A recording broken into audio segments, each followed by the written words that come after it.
Hello and welcome to Artifacts with Edie, a live show and tell of the artifacts from the Summit County Historical Society.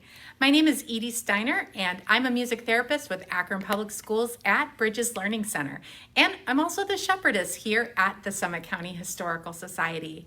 I would like to give a shout out to the Akron Public Schools teachers, staff, and our administration. Hello to Ryan Hale, our APS webmaster, who taught over 200 APS teachers how to create their very own Google site this morning. 2020 is going to be a dynamic and fun year of learning with Akron Public Schools. And during this first week of really robust professional development, I learned all about the RACES writing strategy. And I'm going to challenge you to begin one of those steps a little bit later in the program. So let's get started with our learning. Once again, we are broadcasting to you live from the Summit County Historical Society right here in Akron, Ohio on historic Mutton Hill. Today was our final Farm Friday program for the season at the Society, but that doesn't mean that we have to stop talking about our roots. I mean, agriculture. When you think of Summit County in Ohio, you should think about four things: tires, agriculture, rubber, and pottery. Early Ohioans mostly lived on small homesteads and farms where they grew, hunted, or raised things that they needed to stay healthy. And if they didn't grow it themselves, they could trade it with a neighbor or other tradespeople, like at the Mustill store in Akron by the Ohio and Erie Canal. You will remember that during episodes 8 and 21, we talked about the Mustill's family's contributions to the Ohio and Erie Canal, north of Lock 15, as grocers. You can actually still visit this location today. And during these times, corn was a big part of people's diets. And they also ate a lot of apples since they had access to trees.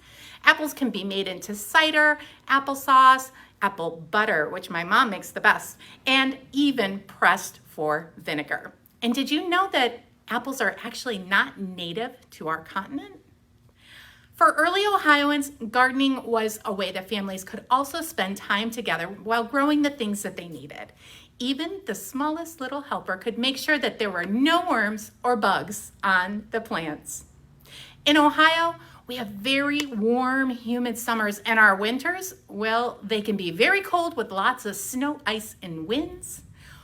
Our climate or the weather conditions we have can be different day to day because Ohio's climate is easier. Because of this, Ohio's climate is easier to grow things like squash or pumpkins, beans, and obviously corn. And early Ohio farmers even grew flax.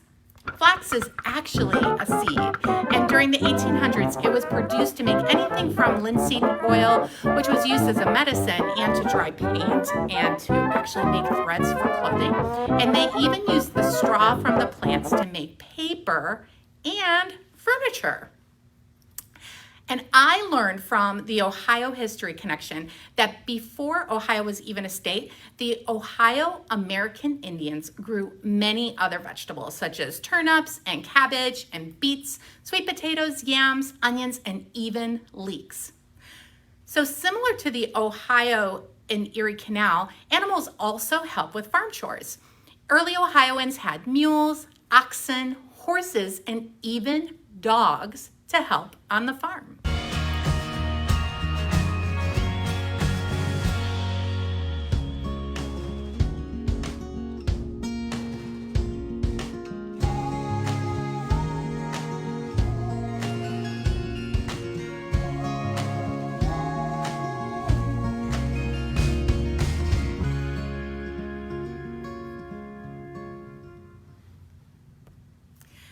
During the 1800s, an early traveler known only by the initials ABA said of getting through the 16 locks in Akron, Ohio, while taking a stroll downtown, quote, "Since the canal boat would experience some delay in negotiating the 16 locks in Akron, it was raining at the time, so spreading a rude umbrella over my head and rolling my pantaloons to the top of my boots, I trudged away."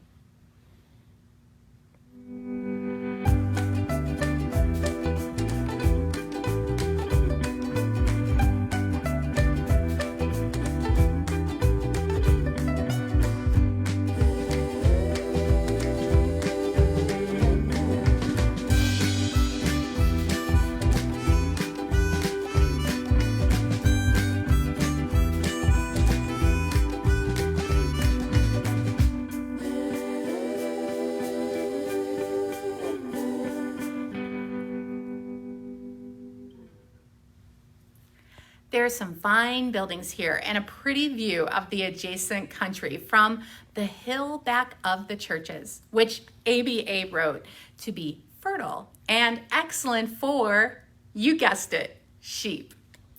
You might remember that sheep gave families meat, lanolin, and wool to make yarn for clothing or the other things that they needed in their homes. And when you're spending a lot of time outdoors in our Ohio weather, you can get quite hot. And with all the chores that you would be doing on the farm, you would probably get pretty dusty and dirty and be ready for a bath. For early Ohio families, soap making was really important, and buying it would have been very, very expensive because soap during these times would be about 40 to 45 cents. And to give you a little bit of perspective, during this time, a female teacher or a lady teacher made about $5 a month, and a male teacher or a man teacher made about $15 a month. Families made soap together because it was just too expensive to buy. Soap during the 1800s was made from the fat of hogs. This meant that they cooked the fat for a really long time so they could make lard. And here the lard is added to lye or potassium hydroxide, which is used in everything from fertilizers to soaps to this day. Soaps didn't just clean people, but it also cleaned their clothes as well. And they would use the soap to scrub it against a washboard, scrubbing against the metal ridges before they were rinsed and hung to dry. So I think it's time for us to get cleaned up and find out what the artifact of the day is. So, question 1. What continent is Ohio on? Is it A, Asia, B, Europe, C, South America, or D, North America? If you said D, North America, then you're really mapping out today's learning. You are definitely a legend. We said that apples were not native to our continent or North America. Question 2. Today we are talking about agriculture or farming. Are the animals described in this story important? Explain why or why not using evidence from today's episode. Now, I told you earlier that I had learned all about the RACES writing strategy this week. And the R in RACES, that stands for restate. So your teacher today only wants you to restate the question that I just asked. That's it. So let's just start with this only. Oh, I'm sorry. Say it a little louder. Yes, the animals described in this story are important because, and that's all you need for now because your teacher will show you step 2 later. So let us tell you the rest. You can really turn up the beats if you want to. Question 3. True or false? Is there a difference between the words climate and weather? I'm a little foggy on what this means, so I don't want you to miss any information. So let's review this together. In Ohio, we have very warm, humid summers, and our winters, well, they can be cold with lots of snow and ice and winds. And our weather conditions we have most can be different day to day. So let me ask this very tricky question one more time. True or false? Is there a difference between climate and weather? If you said true, you're really climbing it to the top. Weather tells us about the atmosphere, which is really short term. So if you watch the weather, you know what to wear every day. And the climate tells us about the weather over long periods of time, like during September, October, November, December when it's still snowing, January when it's still snowing, March when it's still snowing. Oh, it's always snowing here, isn't it? Wow, Ohio can be pretty challenging. But last question. Name as many crops as you can in 10 seconds that can be grown in Ohio. Go. I actually can't wait to hear your answers and see how good your memory has gotten over the past few weeks. Playing games like this is actually really important to keep your mind healthy. So challenge everyone you know. Everyone you grow. No, everyone you know. Challenge them all. So let us find out what the artifact of the day is today. Today's artifact is actually something that I thought was a verb until I helped to write today's script. When it's used as a verb or an action word, it means to swing or to wave or to cause swinging or waving. Can you guess what it is? If you said a flail, then this is not an epic fail for you. Wait, is that right?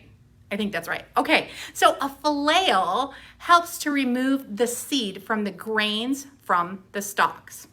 So grains were laid out on the floor in a barn and people would flail the seed from the wheat, the oats, and other grains. So watch this video. As you can see in this video, doing this job takes cooperation and working together. Once finished, the grains could be used to make flour, feed for the animals, or other delicious meals.